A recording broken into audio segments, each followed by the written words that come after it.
मैं यहया जान assistant professor of physics. आज मैं प्रोजेक्टाइल का पार्ट 5 जो कि टाइम ऑफ फ्लाइट से रिलेटेड है, आज वो लेकर आया हूँ। इससे पहले मैंने एक पूरा सीरीज़ वो मैं डिलीवर कर चुका हूँ, नीचे डिस्क्रिप्शन में अवेलेबल है। पहले आप वो सारा लेक्चर देख ले, फिर आप मेरी इसी लेक्चर पे आइएगा। तो आज का जो टॉपिक है वो टोटल टाइम ऑफ फ्लाइट है। टोटल टाइम ऑफ फ्लाइट का मतलब ये होता है, जिस तरह हम लोग आम जुबान में जानते हैं कि कभी जब कोई बंदा फॉरेन कंट्री जाता है, अमेरिका, ऑस्ट्रेलिया, सऊदी अरेबिया, वो कहता है कि मेरे फ्लाइट का टाइम आया है। तो फ्लाइट का क्या मतलब है? फ्लाइट का मतलब है कि जब एक जहाज पाकिस्तान से उड़कर वो अमेरिका में लैंडिंग करता है, तो ये हवा में जितना टाइम लेगा, इस टोटल टाइम को टोटल टाइम ऑफ फ्लाइट कहते हैं। यानी हवा में इस एरोप्लेन ने कितना टाइम गुजारा। या अगर मैं इस तरह करूं कि मेरे हाथ में एक बाल है, एक मार्कर है, और इसको मैंने यू फेंका, तो जैसे ही मेरे हाथ से ये निकला, इस पॉइंट को पॉइंट ऑफ प्रोजेक्शन कहते हैं। मेरे हाथ से जैसे ये निकला, ये पॉइंट ऑफ प्रोजेक्शन है। अब हवा में चला गया, और जैसे ही वो अर्थ को टच करेगा, तो उस पॉइंट को पॉइंट ऑफ इम्पैक्ट कहते हैं। तो पॉइंट ऑफ प्रोजेक्शन और पॉइंट ऑफ इम्पैक्ट के दरमियान ये हवा में जितना देर लगाएगा, इसको टोटल टाइम ऑफ फ्लाइट कहते हैं। तो यहाँ पर मेरे पास एक बॉल था, जो कि मैंने एक प्रोजेक्टाइल की सूरत में ये डायग्राम बनाई है, और जब मैंने इस ऑब्जेक्ट को प्रोजेक्ट किया पॉइंट ऑफ प्रोजेक्शन से, तो ये चला गया, समिट पॉइंट पर आया, और फिर आगे जाकर वो अर्थ को टच किया। तो जैसे ही वो अर्थ को टच करेगा, इसको हम पॉइंट ऑफ इम्पैक्ट कहते हैं। इससे पहले मैंने पूरा लेक्चर उस पर दिया है। तो ये टोटल टाइम, हवा में जितना टाइम लगाएगा, इसको टोटल टाइम ऑफ फ्लाइट कहते हैं।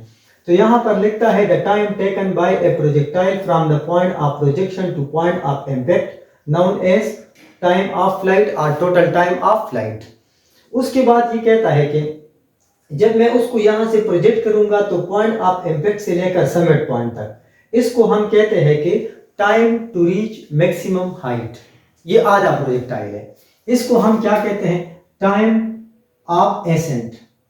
एसेंट का मतलब है ऊपर जाना, यानी time to reach maximum height या time to reach maximum height. ये फर्ज करो 5 सेकंड है। अगर प्रोजेक्टाइल यहां से यहां तक 5 सेकंड में आता है, तो फिर इसको पॉइंट ऑफ डिसेंट कहते हैं या टाइम ऑफ डिसेंट कहते हैं, डी टी डी। यानी अब ये उतना टाइम यहां पर भी लगाएगा। आधा प्रोजेक्टाइल अगर 5 सेकंड लेगा, तो आधा भी 5 सेकंड लेगा। तो टोटल टाइम ऑफ फ्लाइट, ये टोटल टाइम आप लिख ले, टोटल टाइम इसने 10 सेकंड लिया। मतलब जब मैंने प्रोजेक्टाइल प्रोजेक्ट किया, तो यहां से आया और ये अर्थ को टच किया, तो ये जितना टाइम उसने ले लिया, इसको हम टोटल टाइम ऑफ फ्लाइट कहते हैं। लेकिन हमें प्रोजेक्टाइल में एक चीज जो बहुत ज्यादा जरूरी है, वो time to reach maximum height है। यानी यहां से यहां तक इसने कितना टाइम लिया, इसको total time to reach maximum height भी कहते हैं, और इसको टाइम ऑफ एसेंट भी कहते हैं। तो टाइम ऑफ एसेंट और टाइम ऑफ डिसेंट, ये दोनों हमेशा बराबर होते हैं। लेकिन कब बराबर होते हैं? जब प्रोजेक्टाइल में एयर ड्रैग ना हो, तो फिर हमारे पास ट्रेजेक्टरी भी सिमेट्रिक होगी, यूनिफॉर्म होगी, और टाइम ऑफ फ्लाइट यहां से और यहां तक, ये दोनों टाइम भी बराबर होगा। तो अब मैं डिस्कस करने वाला हूं कि टोटल टाइम ऑफ फ्लाइट को हम कैसे मालूम करते हैं। मैंने प्रोजेक्टाइल यहां से प्रोजेक्ट किया, और वो यहां पर आया, जमीन के साथ टच हुआ, इसने हवा में कितना टाइम लगाया, इसको टोटल टाइम ऑफ फ्लाइट कहते हैं। अब आते हैं उसको डिराइव करते हैं। इसमें मेरे पास जो, अगर आप देखें, मैंने जैसे ही इसको प्रोजेक्ट किया और यहां पर आया, तो जैसे ही वो अर्थ को टच करेगा, तो इस वक्त हाइट या डिस्टेंस, ये तो y एक्सिस के बराबर है। तो y एक्सिस जैसे ही ये बाल अर्थ को टच करेगा, तो इस वक्त मेरे पास जो y एक्सिस है, इट बिकम्स 0। मतलब कोई हाइट नहीं रहेगी, कोई लेंथ नहीं रहेगी, कोई डिस्टेंस जमीन से नहीं रहेगी। तो इसका मतलब है x एक्सिस को टच करते वक्त y बिकम्स 0। तो यहां पर मैंने लिखा है कि s जो डिस्टेंस है, ये y एक्सिस के बराबर है, और y बिकम 0 जैसे ही वो अर्थ को टच करेगा। तो जब मैं यहां से प्रोजेक्टाइल को प्रोजेक्ट करूंगा, मैं अपना स्टॉपवॉच ऑन करूंगा, और जैसे जैसे ये आएगा, और जिस वक्त इसमें y एक्सिस 0 हो जाएगी, तब यानी अर्थ को टच करिए, तो मैं अपना स्टॉपवॉच ऑफ करूंगा, और ये मेरा टोटल टाइम ऑफ फ्लाइट आ जाएगा।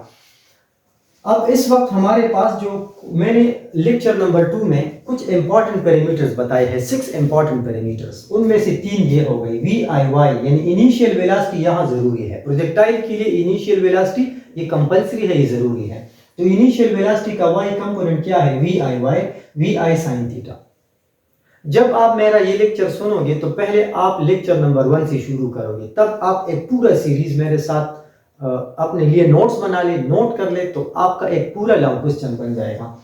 V I Y is equal to V I sine theta, A Y is equal to minus G. ये हर एक टॉपिक में मैं ये इस्तेमाल कर रहा हूँ। ये 3 पैरामीटर्स, ये 3 इंपॉर्टेंट टर्म्स मैं बार बार यूज करूंगा। ये मैंने पिछले लेक्चर से उठाया है। अब टोटल टाइम ऑफ फ्लाइट को मालूम कैसे करते हैं, तो यहां पर mathematically using second equation of motion, second equation of motion S is equal to V I T plus half A T square, ये सेकंड इक्वेशन ऑफ मोशन है। लेकिन प्रोजेक्टाइल में जो टाइम ऑफ फ्लाइट है it depends on Y axis, यानी जब तक ये हवा में रहेगी वाई कंपोनेंट मौजूद होगी तो तब तक मैं टाइम कैलकुलेट करूंगा, और जैसे ही वाई कंपोनेंट 0 होगी तब मैंने अपना स्टॉपवॉच ऑफ करना है। तो मैंने अपनी इक्वेशन को, मैंने इसको रिड्यूस करना है वाई कंपोनेंट में, वाई कंपोनेंट। अब वाई कंपोनेंट के लिए आप क्या लिखें, इसको y ले लो, y is equal to V I Y, ये स्मॉल t को कैपिटल T ले लो, plus 1/2 A Y into T square. मैंने इसकी जगह y पुट किया क्योंकि इस वक्त इसने जो मैं y एक्सिस देख रहा हूं कि इसमें y एक्सिस यानी y एक्सिस पर डिस्टेंस कितना है, तो वो 0 है। फिलहाल मैंने y लिख लिया, V I Y T capital बना क्योंकि ये स्पेसिफिक टाइम है, हाफ ए वाई के साथ, यानी मैं इस वक्त वाई कंपोनेंट डिस्कस कर रहा हूं, और टी स्क्वायर है। अब इसमें वैल्यूज पुट करो तो वाई बिकम 0। जैसे ही वो अर्थ को टच करेगा तो वाई एक्सिस 0 हो जाएगी, यहां पर आएगा V I sine of theta into T. V I Y मैंने क्या पुट किया, वी आई साइन थीटा, ये मेरा लेक्चर नंबर 2 आप देख लो, प्लस 1/2 ये आएगा, और इसके लिए माइनस जी इंटू टी स्क्वायर आया। अब माइनस जी टी स्क्वायर आया। अब मेरे पास क्या है, माइनस, ये माइनस प्लस आ जाएगा, तो ये हाफ माइनस हाफ जी टी स्क्वायर, ये इधर आकर प्लस हो जाएगा और ये अपनी जगह पर रह जाएगा। तो अब मैंने इस पैरामीटर को वहां शिफ्ट करना है, यहां पर आएगा 1/2 G T square is equal to V I into sine of theta into T. अब ये मेरे पास बन जाएगा t। अब इस t को आप उसके साथ कैंसिल कर दें, तो यहां बच जाएगा 1/2 into G T is equal to V I into sine of theta. अब मुझे जरूरत किस चीज की है, मुझे सिर्फ t की जरूरत है। तो अब इधर मैंने 2 को इधर भी मल्टीप्लाई किया, इधर भी मैंने मल्टीप्लाई किया, इधर से ये 2 कट जाएगा, इधर से आएगा gt is equal to 2 V I sine of theta. अब g को इधर डिवाइड करो, इधर भी डिवाइड करो, तो इधर से आएगा t is equal to 2 V I sine of theta over g। That is the total time of flight. ये मेरे पास टोटल टाइम ऑफ फ्लाइट आया, यानी इसका ये मतलब है कि अगर मैं प्रोजेक्टाइल को यहां से फेंकूं और वो समिट पॉइंट पर जाकर वहां से गुजर कर फिर अर्थ को टच करे, तो ये जितना देर हवा में लगाएगा इसको टोटल टाइम ऑफ फ्लाइट कहते हैं, और वो हम इस फार्मूले से फाइंड करते हैं। लेकिन कभी कभार हमें हाफ प्रोजेक्टाइल चाहिए होता है, क्योंकि प्रोजेक्टाइल जो है आर्मी में एक ब्रांच है बैलिस्टिक्स, वो प्रोजेक्टाइल को ज्यादा इस्तेमाल करते हैं। उसका काम होता है जहाज को हिट करना मिसाइल के जरिए, तो जाहिर है कि उसे आधा प्रोजेक्टाइल चाहिए होता है। अगर हमें किसी एरोप्लेन को हिट करना होता है तो हम उसका आधा प्रोजेक्टाइल लेते हैं, और इस आधे प्रोजेक्टाइल को हम time to reach maximum point या टाइम ऑफ समिट पॉइंट, दो नाम है, time to reach maximum point. अब यहां से यहां तक कितना टाइम लेगा, अगर ये टोटल टाइम है तो ये हाफ टाइम है, तो यहां पर मैं लिखूंगा time to reach maximum height. Time to reach maximum height, ये मेरे पास इंपॉर्टेंट फार्मूला है। अगर ये टोटल 10 सेकंड है ये सारा, तो आधा कितना होगा, 5 सेकंड होगा। टोटल टाइम को मैंने t से जाहिर किया है, और टाइम ऑफ एसेंट और डिसेंट ये दोनों बराबर है अगर एयर ड्रैग नहीं है। तो इस वक्त मैं टाइम ऑफ एसेंट लिखता हूं, या time to reach maximum height, इसको मैं लिखता हूं t/2। अब ये t prime is equal to t/2। अब t को आप ले लो 2vi sin theta by G divided by 2 अपनी जगह पर। अब देखो ये कट गया। अब यहां पर आएगा कि t prime is equal to vi sine of theta over G, ये इसके ऊपर डिपेंड करता है। अब देखो ये हाफ टाइम हुआ, यहां 2 है यहां 2 नहीं है। अब ये है time to reach maximum height, और time of ascent is equal to time of descent. यानी इसका ये मतलब है, ये फार्मूला आप तब अप्लाई करते हैं जब हम कोई प्रोजेक्टाइल को इतना हिट करें कि वो सिर्फ यहां से यहां तक चला जाए, या अगर हम किसी टावर के ऊपर खड़े हैं, किसी छत के ऊपर, और कोई चीज या कोई पत्थर फेंक ले और वो आधा प्रोजेक्टाइल कवर कर ले, फिर भी हम ये फार्मूला इस्तेमाल करते हैं। तो अगर आप हाफ प्रोजेक्टाइल ये पोर्शन लेते हैं या ये पोर्शन लेते हैं, तो इस वक्त आप ये फार्मूला लिख लेते हैं। लाइक यानी मेरे पास ये एक प्रोजेक्टाइल, एक टावर है, और मैंने यहां से एक प्रोजेक्टाइल यहां से मैंने फेंका, वो इधर आया, इधर, यानी जस्ट इतना वो इधर आया, हाफ प्रोजेक्टाइल है। तो अब इस आधे प्रोजेक्टाइल का टाइम अगर मैं मालूम करूंगा तो मैं ये फार्मूला अप्लाई करूंगा।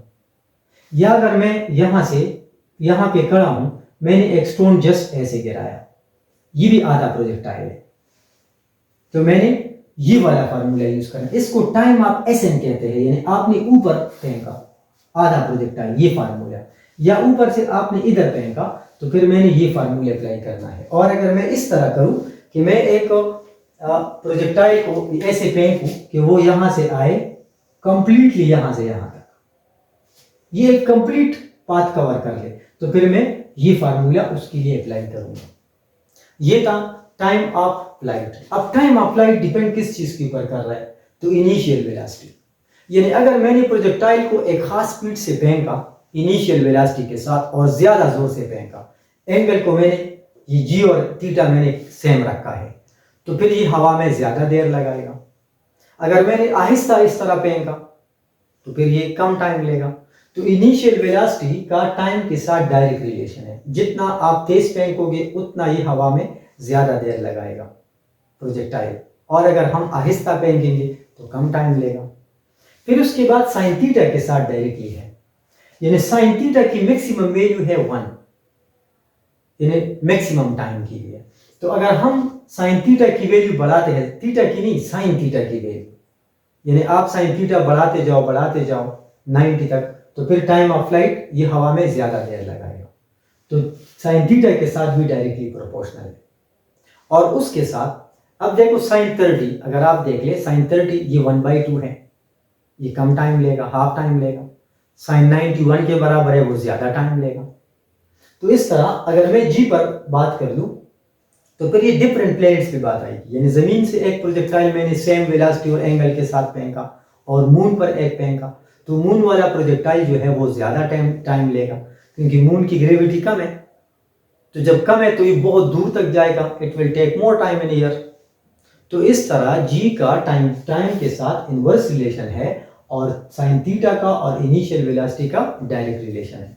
ये इन ईटा के लिए भी इंतहाई इंपॉर्टेंट है। इस तरह के तमाम पोर्शन कुछ मेरे नीचे डिस्क्रिप्शन में अवेलेबल है, कुछ आने वाले हैं। इस तरह के अच्छे और इंफॉर्मेटिव लेक्चर को देखने के लिए आप मेरे साथ इसी चैनल पे रहिएगा और अपने दोस्तों के साथ भी शेयर कर लें। Thank you very much.